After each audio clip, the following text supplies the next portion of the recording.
რატომ არ მყოფნის ნებისყოფა? რატომ არ შემიძლია ავასრულო ის სიტყვა და ის პირობა, რომელიც დავდე?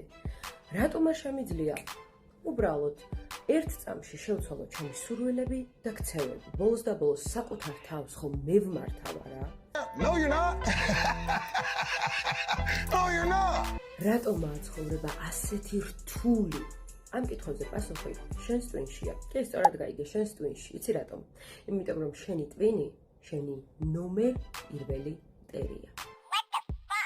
ტვინი ყველაზე ზარმაცი ორგანოა, რომელიც ცდილობს, რომ მუდმივად იაროს მიჩვეული და ნაცნობი გზებით და ახალს და რთულს არ მიეჩვიოს, იმიტომ რომ მას უყვარს ენერგიის დაზოგვა და მას ურჩევნია უკვე ჩამოყალიბებული ნეირონული ქსელები გაამყაროს, ანუ რაც მისთვის ნაცნობია, მარტივია, იოლია და სწრაფი დაკმაყოფილების გზა, ის აირჩიოს. იქიდან გამომდინარე, რომ მავნეჩვევები, დამოკიდებულებები, აზარტულ თამაშებზე, სხვადასხვა ნივთიერებაზე, ტოქსიკურ პიროვნებებზე, სწრაფი დაკმაყოფილების გზა და თანაც დიდი ლუκრებით და დიდი დოზებით დოფამინის სწრაფი გამოტყორწნით, ტვინი ბევრად უფრო მარტივად ეიჯაჭვება მას, ვიდრე ჯანსაღჩვევებს.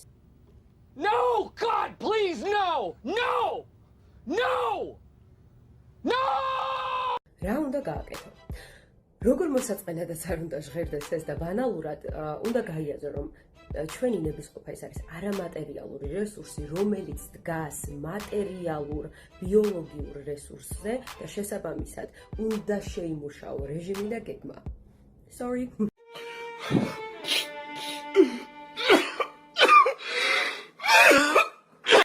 ჯანმრთელი ძილის რეჟიმი, ჯანსაღი კვების რეჟიმი, ფიზიკური აქტივობა და ვარჯიში.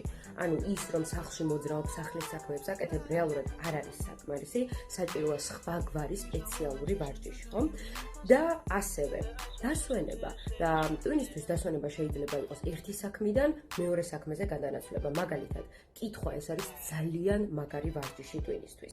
როცა კითხვით დაიღლები, შეგიძლია წახვიდე და ფეხით ისე იდნო. თუ ნივთიერებათა ცვლა, ჩვენი ბიოქიმია ორგანიზმში დალაგებულია, ტვინი არის უფრო მეტად მტკიცე, უფრო მეტი კონცენტრირების უნარი აქვს, მეტად შეუძლია შეინარჩუნოს ფოკუსი იმაზე, რასაც აკეთებს, რაც დაგეგმა, არის უფრო სტრესის ამტანი და მეტად თამამი და სხარტი.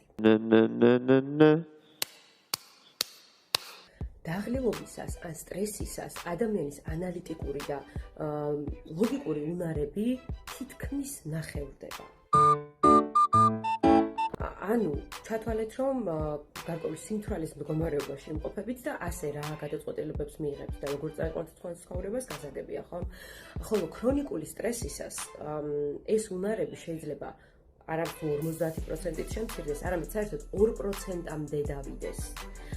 გააჩნია, რა თქმა უნდა, სტრესის სიძლიერეს და ქრონიკულობა. ამიტომ თუ არ უვლის შენს ფიზიკურ და ემოციურ სხეულს და მაინც გინდა რომ იყო მშვიდი, ლაღი, წარმატებული ბედნიერი, ჩათვალე, რომ შეუძლებელს სთხოვ საკუთარ თავს. შესაბამისად, ჩვენი ნებისყოფის განვითარების კიდევ ერთი ამოცანა არის ის, რომ მოვიშოროთ არა მხოლოდ ფიზიკური სტრესი და დაღლილობა, არამედ ემოციური სტრესი, რაც შეიძლება იქმნებოდეს ოჯახური, მეგობრული, სამსახურეობრივი ურთიერთობებიდან. და როდესაც ვამბობ ენერგია გაედინება, აქ არ იგულისხმება პირდაპირი კონფლიქტი, აქ შეიძლება იყოს ფარული სტრესორები, თუნდაც რაიმეს დიდი ხნით მოთმენა ან დაიგნორებაც კი, მაშინ როდესაც რეალურად ის მაინც მნიშვნელოვანია შენთვის შინაგანად. ეს ყველაფერი ადამიანს ამსგავსებს გახვეტილ ქილას, რომელიც ვერასდროს ვერ ივსება ბოლომდე, იმიტომ რომ სადღაც არის პატარა ნახვეტი, რომელიდანაც ენერგია მუდმივად ჩუმჩუმად გაედინება. ნებისყოფის გასაძლიერებელი გადასაჭრელი ამოცანა ნომერი 2, ანუ პირველი იყო ფიზიკური რესურსები, მეორე გახლავთ ემოციური რესურსების განთავისუფლება და ეს უპირველეს ყოვლისა გულისხმობს ურთიერთობების დაალაგებას, ტოქსიკური გარემოებებიდან, ტოქსიკური ადამიანებისგან, ტოქსიკური მოვლენებისგან გამიჯვნას და დისტანცირებას, ან მათთან გამკლავების გზების შესწავლას, რასაც ჩვენ ვაკეთებთ ტრენინგზე. სასწაულებრივად სასიხარულო ფაქტი არის ის, რომ ჩვენ საკუთარი ფიქრებით, შინაარსების გადაწყობით შეგვიძლია საკუთარი ბიოქიმიის ცვლილება, ტვინის რესტრუქტურიზაცია, ანუ ნეიროპლასტიურობა. საკმაოდ ვრცელი თემა, ამიტომ ამ ვიდეოში ვერ ჩავატევ დებატიჟების სტრესის მართვის ტრენინგზე. სადაც უფრო დეტალურად გაიგებთ, რა არის ლიმბური სისტემა, რა არის ნეოკორტექსი, როგორ ებრძვიან ისინი ერთმანეთს, რა პრინციპით მუშაობს დოფამინი და სხვა ჰორმონები და ასე შემდეგ. როგორ განსაზღვრო ეტაპები და შეიმუშაო დეტალური გეგმა ნაბიჯ-ნაბიჯ შენი ნებისყოფის გასაძლიერებლად. დაალაიქე ეს ვიდეო თუ გსურს რომ მეტი ინფორმაცია მოგაწოდე.